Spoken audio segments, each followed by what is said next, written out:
we played this huge asymmetric area control that kind of reminds me of Dune. That is a coin game. And it took 8 hours. Minus the teach was a little under 7 hours. I can't hit Ashton because this is about to flashpoint and then he's gonna get more money.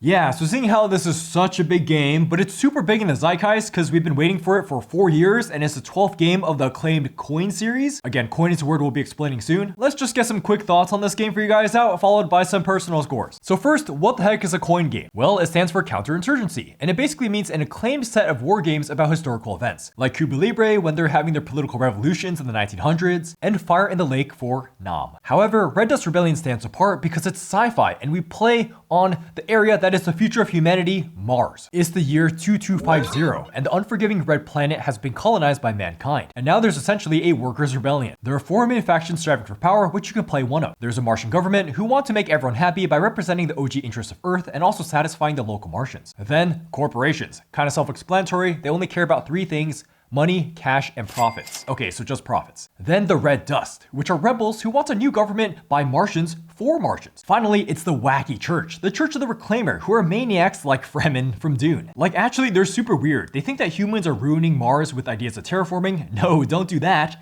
Rather, we should adapt ourselves to Mars as we run around the deserts and spread faith. Okay, so what this means for gameplay is that you're all trying to pursue your goals until the 3rd copy of this card comes up, which will end the game. Corporations, again, just want money. The Martian government wants the support of the people, and then the Red Dust want the support of the people in the other way, and then the Church just want more bases on the board than everyone else. Turns are looking at these 2 cards flipped from a central deck. One is happening this round, and the other is for next round. Players will be able to take their turn in the sequence from left to right. But only 2 can go on a single turn. So if it's your turn, you can either do the event, or you can do one of your actions on your sheet, which are unique to your faction. Lastly, you can pass. Why would you pass? Well, if you pass, that means you are eligible for next round, aka you can actually perform an action next round. So if you do an action now, you won't be able to do one next round. Also, if you take an action, it determines what the person after you can do, so you can block them from doing the event. Okay, one last thing, you can do a crazy action called a full operation, which includes doing this left side action in multiple spaces, and you can do a matching special action. These are huge turns, but doing this normally lets your opponent do something big. Basically, whatever you do on a turn affects the person after you and your next round. So you can play around these event cards coming up. Congratulations! You now know how the coin system works. Like, you can take this idea and go play Cuba Libre. Back to Red Dust Rebellion, yeah, it's just a super solid area control based off of our single play. Each faction feels insanely asymmetric as they just push the game towards their own ends. Okay, so before I go further, let's talk about some jargon. From now on, when I say coin, it stands for counterinsurgent factions, aka the corporations and government in this game, that is the big lumbering entity. And when I say insurgency, I mean the smaller, more nimble institutions of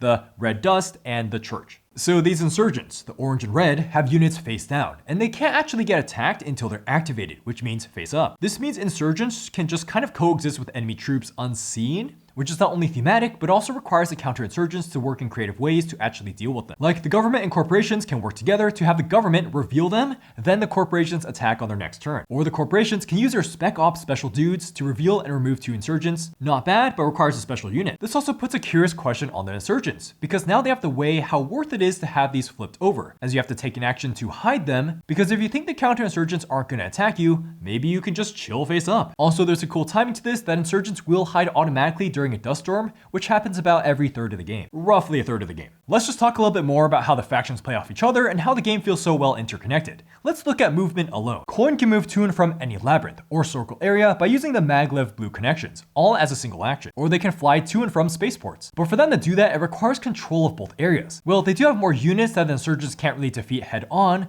but the moment Coin starts losing control, that's real bad. Or how the resources and units for the Coin factions are distributed. The corporation mostly gets troops, I mean security guys, by hiring from Earth, which means they spawn at Earth and it requires them to cycle the troops, I mean security, eventually to the moon Phobos, of which then they can fly them to a city, aka Labyrinth. Well, cycling moves supplies from Earth to Mars, which gives the Martian government resources when those hit Phobos. And the Martians are a little unique in that they have to pay resources to do actions. Let's look how scoring is linked. The Red Dust and Martian government are trying to get more population to improve how their scoring multiplier works. Basically, more people there means more support for their cause. But with more population, that means that when the corporation exploits that area as an action, they get more points because more population equals more profits. They also move back the affiliation towards neutral, which hurts these 2 factions. Or let's look at a unit called a base. So the win con for the Church is to have more bases and areas controlled than everyone else's bases. So there's this constant push and pull of them wanting to attack other bases and then open up more. This goes directly against against the corporations, which get profits by having more bases open, especially having terraforming bases in deserts. Oh, also the corporation loses profits for every conversion center on the board, aka the church's upgraded bases. There's even more church corporation hate. If the church kills a corporation upgraded base, it just immediately becomes one of theirs. And here we can discuss the neutral faction called the Earth government, which either works for the Martian government or the corporations, depending on how Earth's confidence is feeling like. And by works for them, I mean that the Martian government or the corpos can take these stacked white strong cubes and massively get control of areas, or just gun down things. So while the Martian government and corpos are kind of allies, they have this uneasy tension of trying to get the Earth to their side. Everyone is going to play around this flashpoint thing, which is how the storms progress, and will move up as new event cards are flipped. This triggers a lot of things, like moving up the Aldrin Cycler to transport things from Earth, or start scoring the corporation points on how well they're doing. So all the players are playing around the flashpoint. Okay, what are some other ideas we can throw into this video? Yeah, we think the game handles RNG randomness quite well. So every time you attack, well, the coin faction, they don't even roll dice. They guarantee kill. And the insurgents roll 2 dice, and the combination can damage the place if it's too high. And then you score hits on each die that is at or lower than your units there. This always felt pretty reasonable to play around. Then there's multiple storms that exist. Yes, it really does feel like the GMT designers got inspiration from Dune's sandstorms, and the storms will null the space from having anything interact with it. And storms will eventually kill coin units in the desert if there's no friendly base there. However, you'll see the storms coming as they ramp up over time, so this approaching storm mechanic is cool. Oh yeah, the wooden pieces, they're all good, and there's plenty of art on all the cards. Actually, speaking of cards, Red Dust Rebellion feels a lot less card reliant or event reliant than Cuba Libre. I remember in our 2 plays of Cuba Libre, we were much more centered on looking at the events. Now we rarely do the events and tend to just do our actions that feel stronger. This makes the game feel even less RNG reliant. When you do pass in Dune Dust Rebellion, sometimes it can be really impactful, like how the corporation has to cycle off of it, which remember can definitely help the Martian government get more resources. So sometimes the corporation can't pass even though they want to. It's just all interconnected. Oh yeah, all players have to really watch for the church in priority here, because you see how they're always last in turn event order? Huh, that sounds poopy, but then I can show you that they have a hand of cards, and they can always decide to pitch the cards to jump ahead in priority, which is a huge nuanced thing for the church to do during every single round. As for the others, you can guess how willing the church is to jump up in priority when you pass and do an action, because remember, you're looking at the second event while you're doing the current event. Yes, this game is very heavy. One more time to compare to Cuba Libre, Red Dust just feels so much more open because there are more labyrinths / cities than there are Cuba Libre cities. So players have to fight over more, there's more to interact with, and the coin just can't turtle as much on the starting cities. Spaces are also wildly interconnected because you got the spaceports and then the maglev, but you can also walk through the wilderness to get anywhere. In Cuba Libre, because it is a banana-shaped island, sometimes the board just gets stagnant as players hold areas and no one is willing to go through the middle funnel. This is off of our 2 plays of Cuba Libre, but in Cuba Libre, it felt like boats never even existed. It's just all walking through forest. And then lastly for this section, for our 1 game, we felt a lot of cool sci-fi moments just happening everywhere. Like there's the Earth government troops that are just shooting down agents in the Chinese-inspired Shenzhou, while the corporations who are in that area get profits because they're privately hired security. Or the crazy church. Their agents are purifying others to convert them to their side. And then they're damaging areas to reduce and then displace the innocent population, which is probably just blowing up life support system. Then there's the events that have all this flavor, like water shortages, or torture videos to blackmail the innocent corporations. Or there's a bipartisan revolution. I guess that's possible here. Remember, this is not a review. We did not even talk about dust storms much or orbital strikes or even how the church cards work too much in detail, but just like firing off the hip off of our 1 long game, I'm just gonna say, yeah, this is probably a 9 out of 10 tentative score. It's a very, very solid game. I mean, I haven't read the rulebook myself, but I've heard it's the typical GMT style of super wordy and not that accessible by modern board gaming standards, but it is nice to reference. They've got examples on how to do. We've got a topographical map. This index is so good, it actually tells you what each thing is.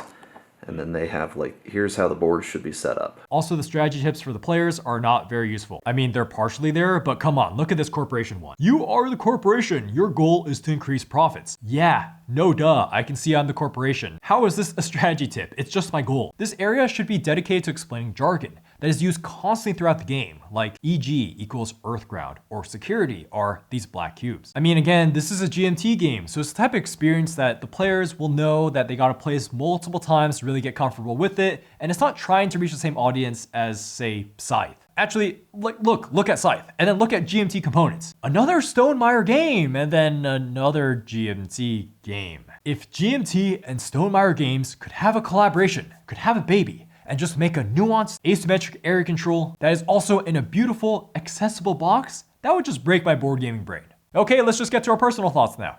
I really love Red Dust Rebellion. After playing it one time, I would tentatively call this game a 9 out of 10. I have a great time. I have an excellent time with this game. I had an excellent time playing this game one time. You could just splice all those. I've played quite a few other coin games before. I've played Cuba Libre twice. I've played Fire in the Lake twice. I've played A Distant Plane 3 times. I've played the Gallic Revolt one. I think that one was the worst of the 4-player coin games I've played.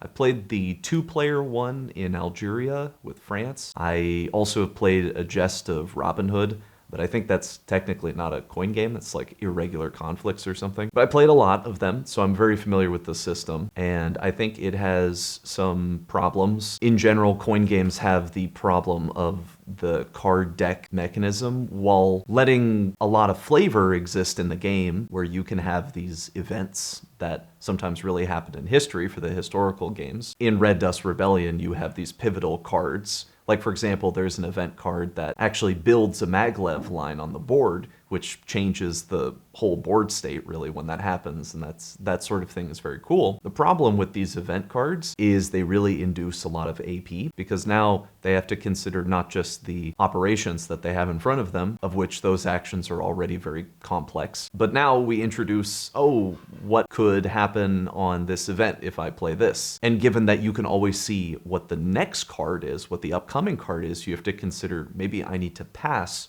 so I can be eligible for that card instead. That play pattern is great, it's fun, it just can make the game slow and take a long time if you're playing with new people. I don't think Red Dust Rebellion does anything to reduce that playtime. I think if anything, it just increases it, but in a good way. I think these cards for the Church of the Reclaimer are genius. The fact that the Church basically always has to consider, do I want to go last, or is it time to burn my resources that I might need for the future in order to go first on this turn, because this event is just so important. In general, I think the asymmetry between all the 4 factions is the most interesting that it's ever been. I really like the Ultra Cycler mechanic that the corporation has. Visually cool, because you can sort of see how like the corporation or the Martian government player is, how far along they are to getting their resources or their troops. But it's also good sci-fi, so it fits with the theme perfectly. I really like the Earth government. I think it's the most interesting neutral faction. In the Revolt in Gaul coin game, there's a 5th faction, which are the Germans. I think they're very half-baked compared to the Earth government faction in this game. While I do think this is my favorite coin game, I'm quite biased because I really like science fiction. I don't even think this is a soft sci-fi setting. This feels more like a hard science fiction setting. It's very believable. There's a lot of lore that went into making it. I don't think it's perfect, but I really appreciate the effort that the designer went to make the world feel real. However, I imagine if I wanted to play more coin games in the future, this sort of series appeals to people who are fans of history, principally, because that's what all the previous games that came out are. So I think Fire in the Lake is probably the best coin game insofar as it will likely have the widest appeal. This, I could imagine, would have a narrower appeal among GMT's core audience. But for me, it's great. Since I heard of it releasing 4 years ago, I've been following it because I thought it sounded interesting right from the get-go. And I can't wait for their next game, which I think is set in Japan. So I'll be getting that one too. All right, so after playing this game once, and as the corporations, my personal score off of this one play is going to be a 6 out of 10. I have an above average time with it. I think this game does a lot of incredible things, but man, is it just getting held back by that 8-hour playtime we needed to play this first game. It's just 8 hours. That's just really long for me. On future games, I could see this being 5 to 6 hours because we have the rules a little bit more down now, but yeah, that time to enjoyment ratio just isn't quite there for me. But let's go, I have a lot of thoughts. I like sci-fi, and this game feels thematically alive, despite me thinking the board looks ugly to me for a game. The whole dynamic between all the factions makes total sense, and I like how open the action possibility is, especially compared to Cuba Libre, where again, I felt like passing just felt too good. This action possibility is so nuanced that it took me so long to wrap my head around these things, even though I played Cuba Libre twice, and after I did each action once, I was like, oh, now I understand how this game really works. And it just clicked. It was very satisfying setting up for big turns and just watching everyone's piece all the time as you try to see if they're in the right position for you to have a giant turn just shoot up in points. The late game is also very dynamic with the constant push and pull, and at least in our game, it felt like anyone had a chance of winning. No kidding, in the final couple of card flips, the current winner was me, and then Daniel, and then it was Alex, then our red dust player, and then back again in a circle. It was really a roller coaster of emotions. Though I'm not sure if this felt more epic and stressful than usual just because it was after 8 hours, and as such, I was super invested after that amount of time into something. A big problem for Red Dust Rebellion for me is that there's just too much time in between your turns, even though the turns do feel really good to do. Going off of what Alex said about the coin system with seeing the event card beforehand, it's also this really weird mix where you just can't totally leave because everyone is so interconnected, so that's fun, but then you also don't have anything you can do on your opponent's turn, like a trap card or reaction, and your opponent's turns can be really long. So you're just regularly waiting in this limbo while the other person did what you did on your turn. That is, going through the rule sheet, going through all their actions here, and then flipping to see the opponent possibilities on the other page, and then going back and rereading it, seeing which actions connect together, taking back some actions on the board, and then asking rules questions. You get the gist. This is just really complicated and turns take a long time. This extends into my experience with coins so far too, with Cuba Libre, where once you take a turn, you know it's going to be so long until your turn again. There's not a dynamic back and forth like TI4, where actions let everyone do something or trigger meaningful fights constantly. This especially makes passing feel kind of buzzkill, because while it might be a good mechanical play to do, I have to wait even more to take a turn again. Cuba Libre again had this worse, and Red Dust Rebellion reaches much higher highs to offset the downtime, but Red Dust is also like twice as long as Cuba Libre. I mean, this really does feel like the GMT special for me. Just amazing mechanics that are so complicated with so much depth that when you bring them to the table, it just kind of suffers in multiplayer and sometimes even two-player. Like if Red Dust was 3 hours, I think it could climb to an 8 out of 10 for me, but there's no way that's happening with this amount of depth and interconnectedness. And then the whole uncertain ending based off the event card flip actually hurts me pretty bad in such a long game because I'm already so invested in the game because, you know, 7 to 8 hours, but I'm also kind of impatient because of that. So I'm really looking for this final card to flip over. And yeah, it was really late in our game. The fact that the final Dust Storm card can come anywhere in the final 12 cards is icky to me. I find that in a game as lengthy as this, I want a preset ending, so players can consciously plan around that. Or players can solely dictate the ending themselves, like in TI4, once someone hits 10 points, the game is over. This led to a weird feeling in our only match of this, where I was super ahead late game, and then the game just didn't end. It kept going. And I'm like, WTF? All this work to have everyone else getting up on me. I don't know when the game was gonna end. I far surpassed my win condition. Yeah, but that's just the nature of the game. That's how it is. An experience like this does two hard think for my brain. One is that I wish Root was sci-fi and that I actually like the asymmetrical implementation of stuff in that game. Because if I could get Red Dust Rebellion kind of like this in just 1 hour, yeah, why wouldn't it be one of my favorite games of all time? And then think number two is how complex and long should a board game be if it's not going to have big, satisfying progression like TI4 or Civilization? Because yeah, we crossed the line. We did it. The third Dust Storm came out, the game ended, and I finally know what's going on. I get the game. But would I really want to pour another 5 to 6 hours into this? A game that doesn't have as much hype endings as something like Civilization or TI4? And would I even want to be gaming for this long? For 5 to 6 hours on a regular basis? I don't know. I don't know. This seems just too big for me. One last complaint that strikes harder because we only played it once. Man, does this game feel really gamey at times. With not only the insane amount of reading you have to do for your factions, again, where are the symbols to make things more intuitive, but also the upkeep that you have to do with the red dust and flashpoint, where you have to pick up another sheet and then two players are playing the following instructions minigame, while the other two just sit around. It's not terrible, but man, this doesn't feel like it's using the board game medium very well. Yeah, so given this isn't a full review at all, I'll just leave it at that. I probably won't be playing this again until maybe way after I play something like Fire in the Lake, because, you know, coin games. Let's try more of them, right? But yeah, it's cool to have tried this game. It's as Alex predicted on my enjoyment. It mirrors my Hegemony experience. I'll play this very thematic game and be immersed and have plenty of room to joke around with it. At the end, I would have had a decently good time and be impressed, but still keep thinking about how long it took. And as such, it'll be hard for me to play this again, but Red Dust does have the area control element benefit over Hegemony, which was not area control, so I'd play this over Hegemony. I think so. Maybe with the same groups that we play this with, so it's faster. I don't know, maybe in a couple years I'll return, but yeah, this is a big one. Not a review, guys. Okay, Bye-bye.